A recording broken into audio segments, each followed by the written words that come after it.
Today is 15th of September, Tuesday, and we happen to have a cup of coffee or a cup of tea together with Barry, Ambassador Barry Faure. Having had a day and a half or a bit more of multiple interactions and quite intensive interactions at the hub or around the hub, and we'll continue to have that tomorrow until Thursday, I suppose. Barry is with us, meaning not at the hub, with the CPTM and Smart Partnership Movement for almost so many years. In particular, he became visible, Barry, when he became part of what we call Project Management Group, JEG Group, on the way to Mozambique in 2000. Mozambique Smart Partnership International Dialogue and President Chissano, despite the fact that there were these very destructive floods in February 2000, his spirit of La Luta Continua and the world it does not stop made possible and got all of us to put together all what we can to help the Mozambicans team to set up these tents exactly where in February there were, if you remember, floods. And then today, in fact, 3 years after that, on the same place where the Smart Marquee and Smart place took place, Smart Dialogue, there was Foreign Affairs building appeared, and is, I suppose, a Smart Foreign Affairs because of that. But it has roots in Smart Partnership Dialogue.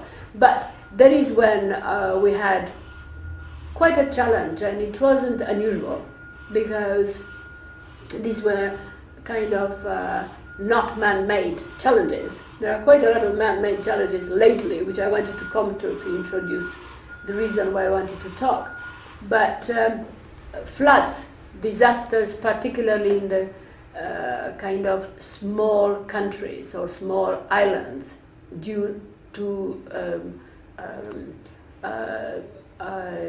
yearly hurricanes or whatever else it is, or El Nino or whatever it is taking place. It affects these small communities more, but in a way, what we noticed for 20, 30 years in the Caribbean, but also in Mauritius, in Malta, in Cyprus, in Seychelles, we realized that, or Sri Lanka, that the more people are facing with disasters or calamities which are not necessarily man-made, the more cohesion, the more binding is taking place.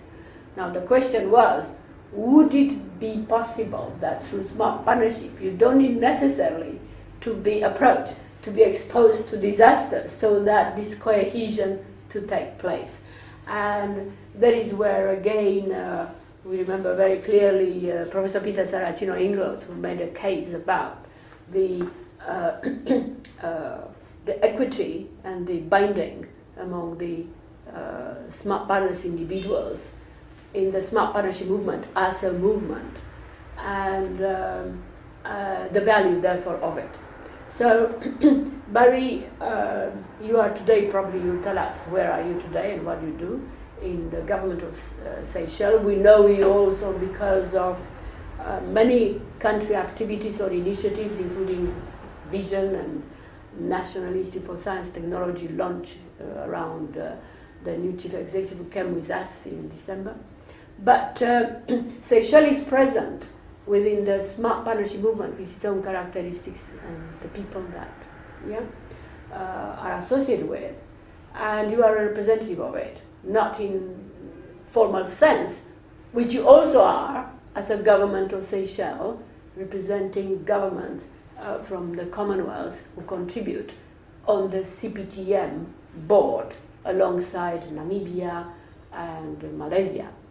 And so it's very, very good to have you here. Of course, we are here because we had a quite lengthy also board meeting to decide the annual general meeting, which I think you may want to announce for the first time to all the CPTM members and smart partners who are going to listen to this webcast. The 2015 AGM, the date, the occasion, special occasion for it, and of course the various things that are going to take place from particularly 1st of October up to December in relation to the Commonwealth and various other things. As far as I'm concerned, I would like today to let everybody know that the yet another CPTM executive brief has been put together and dispatched to each and every finance minister of a Commonwealth country, and together with the governors, central bank governors, and there was, of course, the whole basis of this brief, which the Commonwealth Secretary General, Commonwealth Deputy Secretary General, just been informed about it, and it will be probably put on the Commonwealth Connect website. The brief is based on the recent central bank governors think tank, and together with Bureau of Standards and Technologies and others, and it's a quite unique approach that has been highlighted that needs to be embedded into at the national level, otherwise international opportunities cannot take place. And this is obviously around the financial inclusion, but particularly around the financial technology and everything else that relates to digital privacy and security.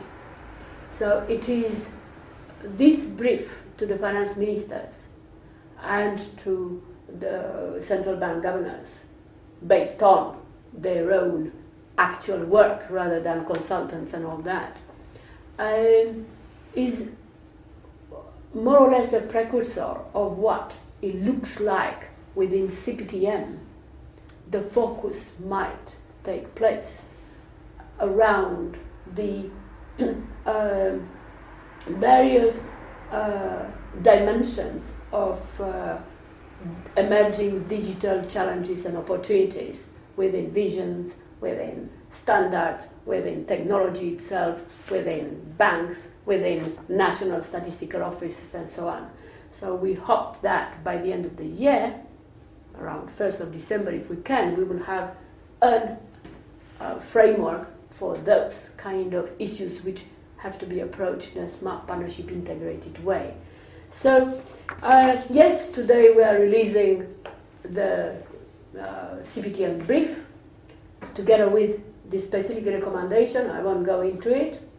And, of course, the various inputs into this report are also based, or insights, are also based on the more recent visit and working visit and sessions that we had in Dar es Salaam, where of course, again, His Excellency President Kikwete reminded us about the value of the leveraging technology and smart partnership that we started in 2013 because of him, but also because of the this first African conference organized by World Bank in Africa on open data. And there are one or two reading tips, so to speak, but one in particular that we want to associate in this week communication to all of you, and which is from one of our smart partners from the Center for Social Media Analysis, Carl Miller, who is associated with the group of central bank governors being alerted to bitcoins and blockchains and the problems associated with it. They've been releasing, the group, a few days ago, very important research outcome of the last few months on new type of research methodology that needs to be applied, and it has been tested by them, to evidence based on information coming from Twitter and tweeting, and to use evidence from the very widely used tweeting processes is not the same thing as using evidence for any other conventional survey information or whatever other data. So we are kind of included this report, which we received Monday from Carl Wheeler, to whom we thank very much, and his colleagues. And I'm sure that Carl and his colleagues would want to have quite a lot of interaction to see what you all think. Of course, that will be forming part of the emerging digital landscape. So with that, I'd like to ask Barry to come in and take over on a number of issues. I'll come again at the end, but Barry. No, thank you very much. I'm sorry the weather is not quite as in Seychelles, but we did our best. Yes, thank you, Mihaela, for the opportunity to participate in this webcast with you today. We have already, since very early this morning, attending meetings, and there's more work. The reason why I'm here, well, I don't need to introduce myself because you've done that already. I've done You've done that so well. I didn't realize we were going to go back as far as the year 2000. I don't think you go back. My relationship with the CPTM and the Smart Partnership movement began. So thank you. You right? even reminded me of it. Yeah, thanks. Thanks so much. Currently, I am the Secretary of State in the Ministry of Foreign Affairs. And where I assist our Minister, Minister of Foreign Affairs, Minister now new, and we've got a new one now. We have Mr. Joel Morgan, who himself is perhaps the first networking member of from Seychelles. Before '95. Yes, indeed. Yeah. So he's now in charge of this ministry, which has two departments: Foreign Affairs and Transport. That's an interesting combination. Yes, because he was before that in charge of a combination of another two departments, which was transport, which he has retained, and the other one was Home Affairs, which he has, the president has asked him to leave. It's been passed on to another minister, and now he's in charge of Foreign Affairs because the previous minister, Jean-Paul Adam, is now the new Minister of Finance. In fact, that ministry is also in charge of economic planning, but there are two major departments there. You have the blue economy as well, which is new and where Seychelles is playing a leading role, in fact, worldwide. So much so that the president decided to create a department dedicated to the blue economy. Under the Minister of Finance. Under the Minister of Finance. So you have a minister who is in charge of the blue economy, finance and trade. Right. Okay, so these are the two. Finance and trade. Isn't it an ideal, a dream type of government? I mean, the other day there were lots of discussions in the UK. Do we have too many government departments? Which one should we? Or should we create a completely new, unconventional, type of structure? Very, very good to know. It's interesting. In Seychelles as well, we've had to make changes where the changes needed to be made. And this did not exist at all before. Perhaps it did in different ways, but there was never one department that really was in charge of the oceans.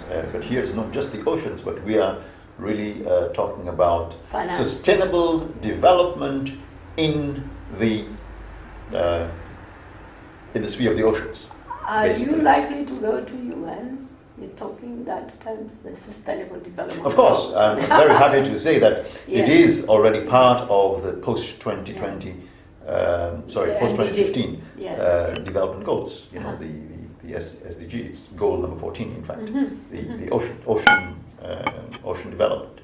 So, which is And a how result it's of- connected with COP in Paris? Sorry, we're still going back. Yeah, to it is, how, it because is. that's in November. Yes, it is. It is connected, of course. In the case of Seychelles, we mandated the environment department. There's a department for environment and climate change, in fact, Uh-huh. which deals with COP21. But all these are interrelated, really. Mhm. That's it. Although I think the minister of in charge of the blue economy will also be participating. Okay. But the lead minister will be the minister who's in charge of environment and You energy. see, this reality of interrelated issues gives a lot of problems to the typical government structures, particularly in relation to acting on information or knowledge that one can get. And that is where this smart partnership and its networks go beyond and increase in a way extends the ability and the capacity to understand the complexity of the interrelationship. That's what it is. That's the major value of the smart partnership. And it's becoming increasingly. So if it is really practiced, that's what is the value of it. Rather than only this. Of course, there is a win-win, prosper thy neighbor, and all the rest of the philosophy of it. But in terms of action, in terms of work and implementation, there is this thinking that wisdom accumulated over the years that if you have a lot of knowledge, which is more into books or journals or whatever, that may be something which helps to interrelate. You can't. The only way one interrelates if you go into using that knowledge to make this thing. But you're not using knowledge, you make these things without even knowing how you make it. That's a know-how. So differentiation between, you were talking yesterday about knowledge, differentiation between knowledge and know-how is extremely important. Yeah? And within the smart partnership, without we even realizing, we are practicing this combination of information, knowledge, but also making things. I mean, your Vision 2020 in Seychelles was a vivid example of that. And everybody talked to it and so on. And, it'll continue to, all these things to be referred to that vision, I suppose, and it will be beyond 2020. Of course. But I suppose in a small country like Seychelles, We're already talking about Vision 2040. that's it. So in a small country like Seychelles, probably automatically like Malta was or Cyprus, or automatically the things are more interconnected because of the nature of the small community.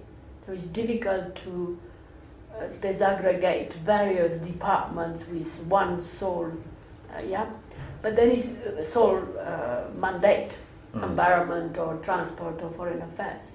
But then once you combine everything, the ability and the capacity of people to interrelate for action, not intellectual, has to be assisted by an approach. And that is where this smart partnership. We were discussing about that with cabinet secretaries, Ambassador William Busso and their colleagues about a month and a half ago. But anyway, and that is where networks. But very progressive Seychelles. Oh yes, certainly. And just to add on to what I'm currently doing, apart from work in foreign affairs to assist the minister and the president. I'm also working on 2 or 3 other areas, and one of them is to implement the vision Vision 2020 basically. And I'm personally responsible, for instance, for one of the key components of this Vision 2020, which is the Nouveaux Îles, Nouveau l'Avenir, or New Islands, New Future. And we created, with the present company, which is like a parastatal company where government has all the shares basically, and which operates with the tools of the private sector. So it's operating within the commercial environment. So it is this the vehicle that we're using for us to develop one of these Nouveaux Îles, Nouveau l'Avenir, New Island, New Future. In this case, it's Île Soleil. And the island. Project, Sun Island. It's the Sun Island, which is one of the projects which is How large underway would be Île Soleil? already. Île Soleil would be about 125,000 square meters. 125,000 square meters, roughly. And, so it's new land. And it's new land, basically, reclaimed from the ocean. Reclaimed land. And as soon as we finish this, there is another one called Île Aurore. And Île Aurore is 7 or 8 times larger than Île Soleil.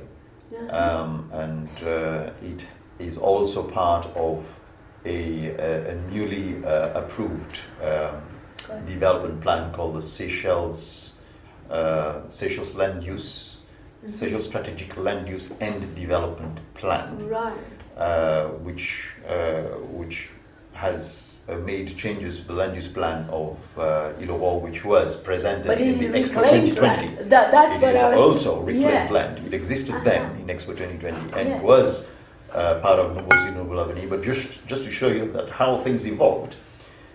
So from 2020, it's now being fit into the strategy for 2040. And there are houses and things of that nature. And there will be mixed development on this island. It's one of the basically the key components of the Seychelles Strategic Land Use and Development Plan for Victoria and Greater Victoria. So, and this is a project that we have done with the assistance of the Abu Dhabi Urban Development Council, but which has done extensive consultations with the people of Seychelles, all stakeholders or partners in the country. And it went to cabinet last week, in fact, and got the approval. So recent. It's so recent, exactly.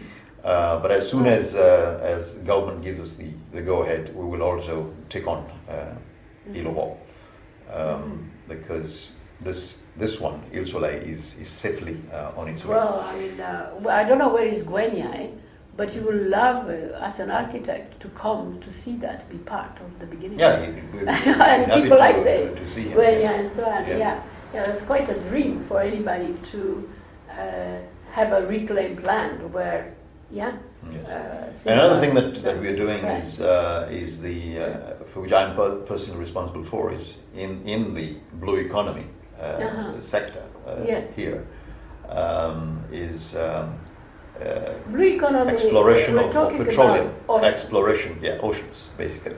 Sustainable development in the oceans and apply to all the possible activities that can happen, in the oceans.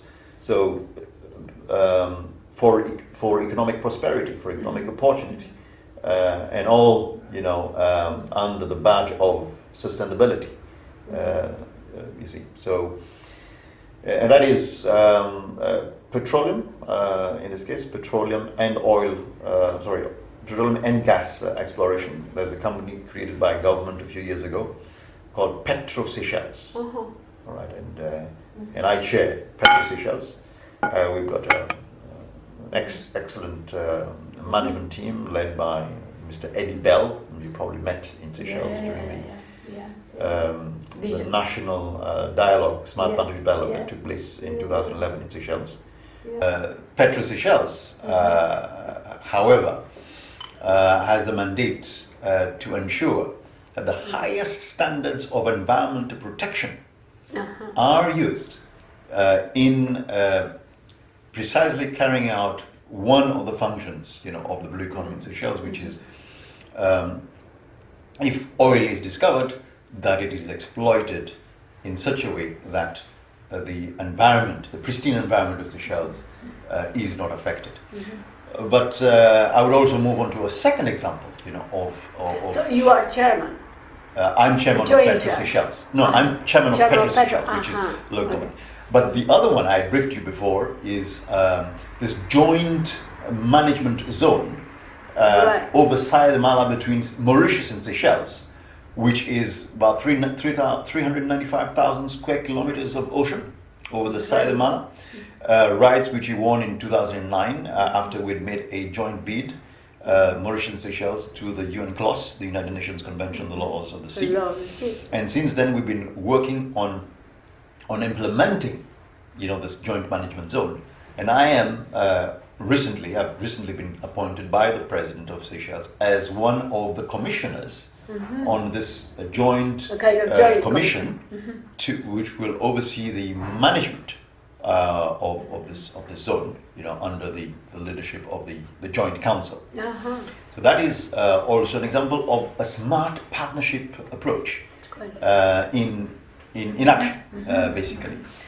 Because had Seychelles and Mauritius gone separately to claim for this extension of their continental shelf, for this area, it would. Which is usually neither the Seychelles, case. which is usually the case, yes, neither Seychelles nor Mauritius would today in 2015 enjoy the rights of exploitation of this huge area which has a huge economic potential. But we view this as an example of the blue economy where the exploitation will be done in a sustainable manner. Actually, for the Vision 2020 of Mauritius, it was, but a long time ago, it was explored, the idea of marine estates. And again, it was just Mauritius. But now the developments in 2015 of this joint between marine estates, a large marine estate, is quite an achievement. Oh yes, it's unique. It's the first in the whole world. Yeah, I mean, well, you never know quite how to refer to CPTM, do you, Barry? Because you are CPTM. So then a CPTM team come to CPTM is one of these things like parent and son, as we were talking about other things. And that is where we have a bit of a problem, if you really think about it, to explain to people this smart partnership CPTM approach. Because formally and conventionally, we want to say, well, there is a CPTM with whom we are working. But I am part of CPTM. So if I say I invite CPTM, that I invite myself to work on myself together with some support from other colleagues of mine. So it's quite different, but people refuse to be able to, there is another refuse, there is a lack of ability to be able to say, no, hold on, it's not that there is a CPTM separately, I am part of it. We are here at CPTM in Seychelles, we are doing things. Yeah? And by the way, some colleagues from CPTM come to support me or us to do things. So it's different from, did you realize what I'm talking about? Yes, of course. And that is probably the major communication gap that we have to address since I started this whole thing. Because the idea that we are users and producers of information or advice. Yeah? And the only way it will work is if also you look at Malta, and if Malta wants something, or Cyprus, you are also part of CPTM because they are part of CPTM and go and work as CPTM. So it's one of these things that needs to be a little bit better explained. There isn't a CPTM separate. Yeah, you're quite right in mentioning that. Yes, and the smart partnership movement helped to clarify that. yeah, because as a movement, we are not an organization, and anybody who is associated with this, yeah. So you are part of it. You are a smart partner. There is a spirit there, as John, maybe you want to refer about, John was saying this morning. So, but when you say there is a CPTM organization whom we are inviting, and I am CPTM, Seychelles is part of CPTM, it sounds a little bit kind of, but I have to let it go. For 20 years I had to let it go and try all the time to find a way to express that one doesn't invite a foreign and not a different entity. You are part of that entity. It's just that you give a more, at a point of time, you become more active, this entity in Seychelles, because there is a need for. I think I don't need a piece of paper anyway, because there were some notes which I wanted to get them off my chest with you about this. Right. It didn't come that way, they were more theoretical, but I've done it now.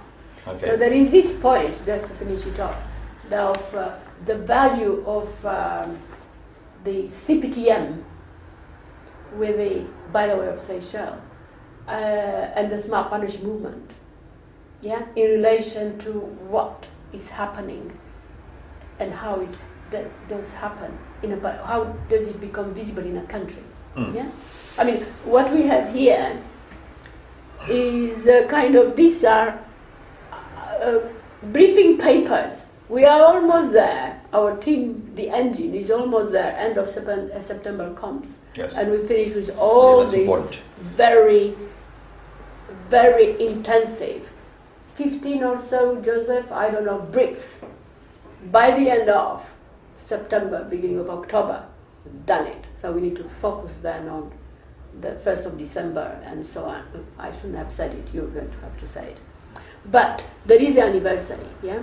And you can see there how the people kept together and evolved together. This famous spiral, which is not just dialogues, are people, yeah? Yep. And there are people which evolve.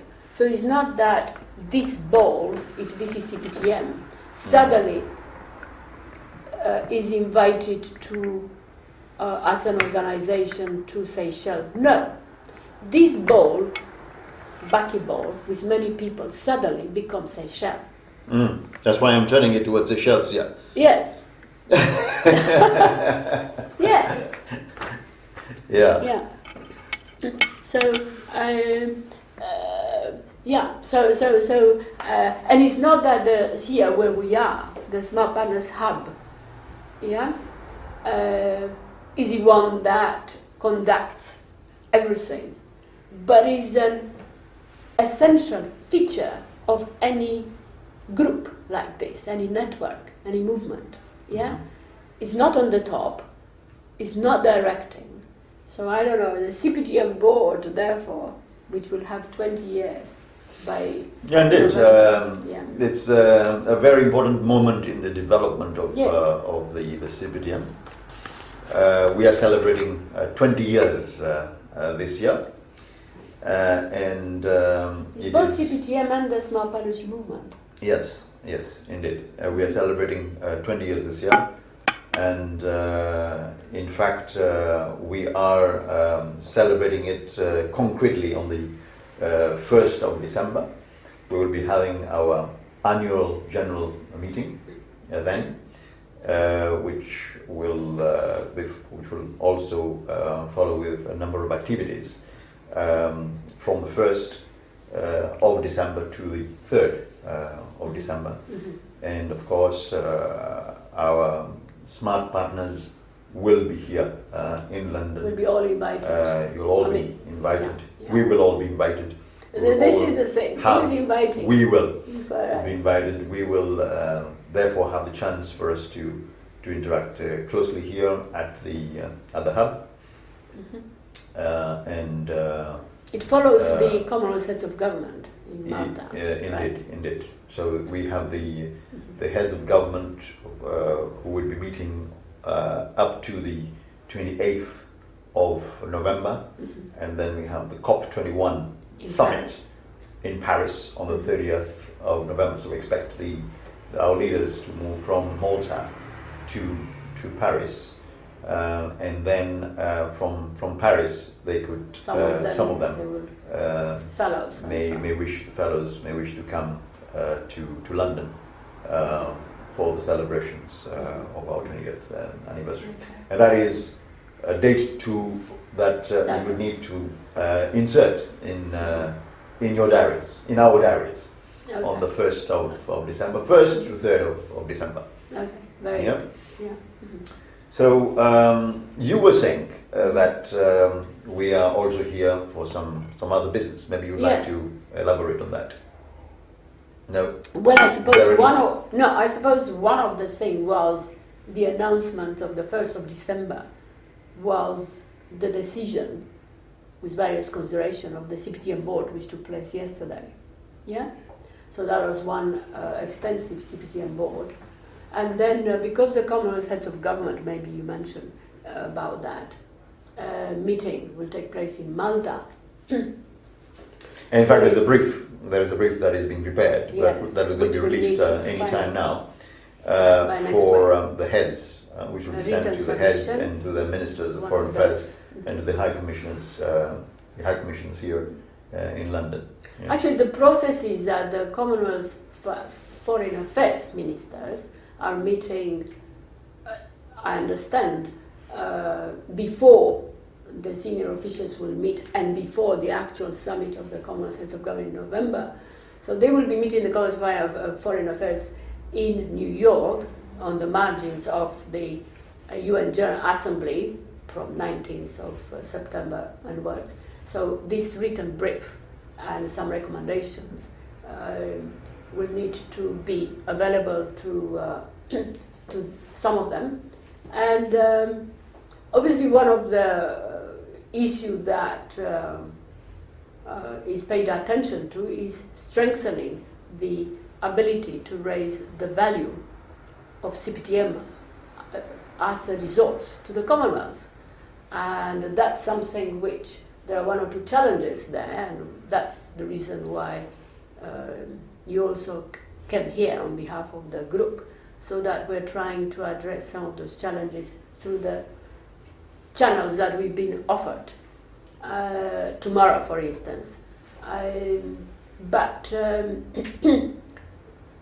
one other thing that is terribly important is that the value of the Smart Partnership Dialogue, not just a big event, but as a process, is put in practice even in relation to some of the challenges that emerged in the last few years from the former Commonwealth in relation to the perception of the value of CPTM as a resource for the Commonwealth. Mm-hmm. So here is where we practice what we are saying again, a smart partnership dialogue.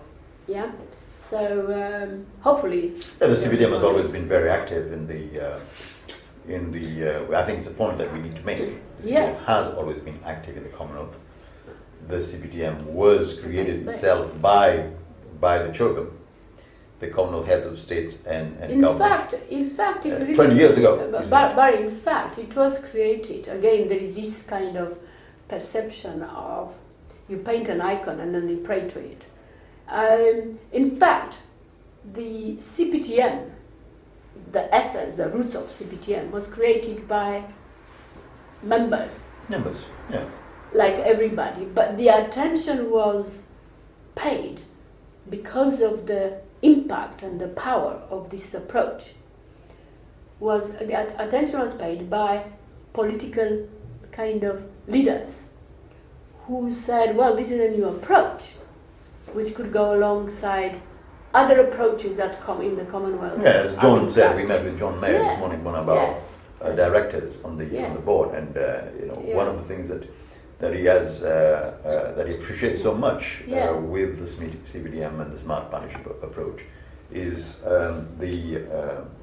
this ability for us to bring together government, private sector and labor. Yeah, government, and business, everybody else in between. labor, and everybody else in between, Yes. to work together for the common good.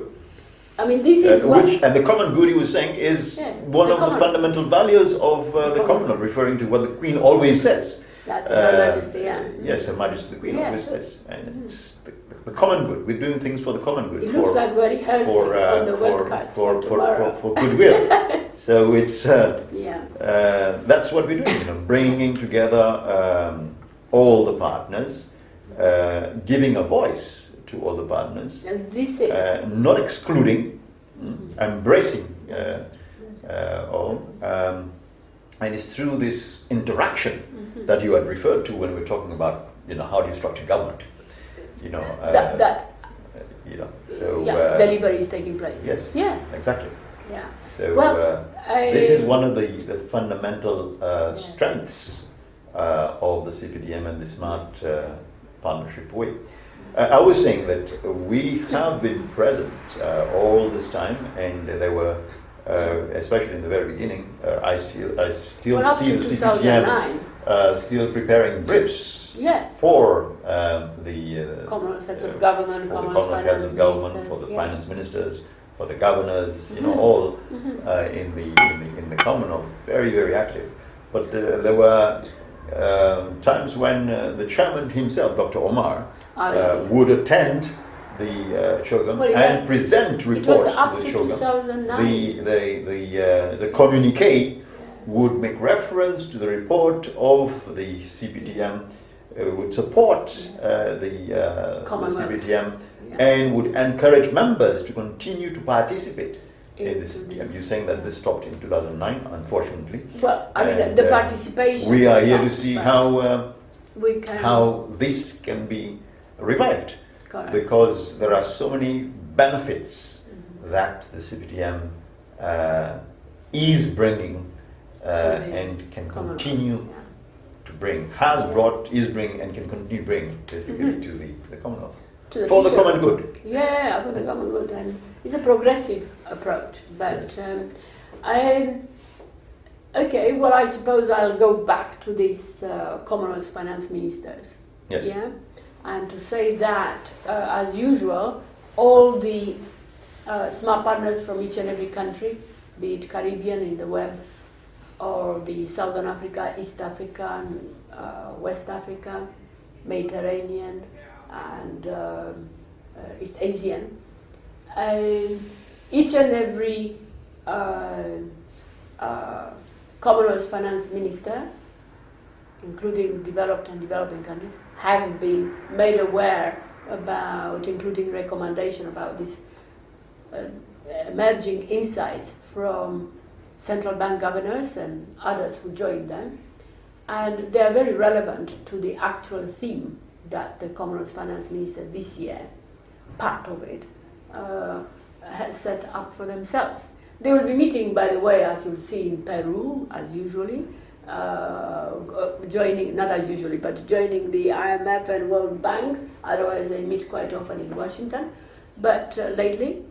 But again, until a number of years ago, and I think there was, if I remember correctly, Cyprus the last time, the Commonwealth finance ministers met in each and every, countries took turns, and CPTM was always present, yeah, with this brief around the on technology and economy, right from 1995, with whatever dimension was of more interest to each annual Commonwealth finance ministers meeting, but also with trying to bring together networks within the country where we go, like St. Lucia was, or Cyprus, or wherever we went. So now the Commonwealth finance ministers meetings procedures have been changed. They meet now for kind of on the margins of the World Bank, IMF, for a shorter time. There is a hope that in that way there is higher presence of number of ministers, including developing countries, and of course a bigger impact, visibility for the Commonwealth as such. So we continue to make these briefs, but in the meantime we got more interactive with ministers of finance in the country context, and in particular we owe central bank governors the core group that starting from Tan Sri Zeti in Malaysia, then Mauritius, Uganda, Swaziland, Zambia, Namibia, Barbados, Swaziland, Lesotho recently, Mozambique. They are very much a core group that are continuing to develop progressive approaches around new challenges they have like financial technology.